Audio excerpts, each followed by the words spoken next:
माझं स्वप्न आहे की शेवटचा जो चित्रपट आहे की 10 फूट एलिव्हेशनचा आणि 2 किलोमीटर लांबीचा असा रायगडाचा सेट बांधायचा. त्यांचं स्वागत करूया दिग्दर्शक दिग्पाल लांजेकर यांचं.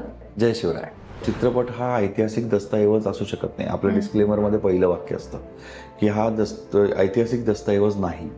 तरी सुद्धा तुम्ही जर चित्रपट काढून बघाल तर ते डॉक्युमेंटरीपेक्षा कमी नाही. ताई शिवाजी महाराजांचं काम आहे, छत्रपतींचं काम आहे, तर विरोध कदाचित होईल, पण म्हणून आपण महाराजांची गोष्ट सांगायची नाही हे जरा चुकीचं आहे असं मला वाटतं. तर आपण महाराजांची गोष्ट सांगण्याचा प्रयत्न करूया.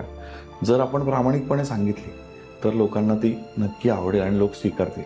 तर त्याच्यामध्ये कविराज भूषण असं म्हणतो, आवत घोसलखाने, म्हणजे शिवाजी महाराज घोसलखान्यामध्ये येताच ऐसे कछू त्योर ठाणे, म्हणजे त्यांच्या मनातले विचार जाणून घेताना त्यांचा आविर्भाव पाहून जानो औरंग हुके प्राण नको लेवा आहे, की असं वाटतं की जणू आता हे औरंगजेबाचा प्राणच घेणार. पूर्ण एपिसोड पाहण्यासाठी आत्ताच डाउनलोड करा अल्ट्रा झकास मराठी OTT ॲप.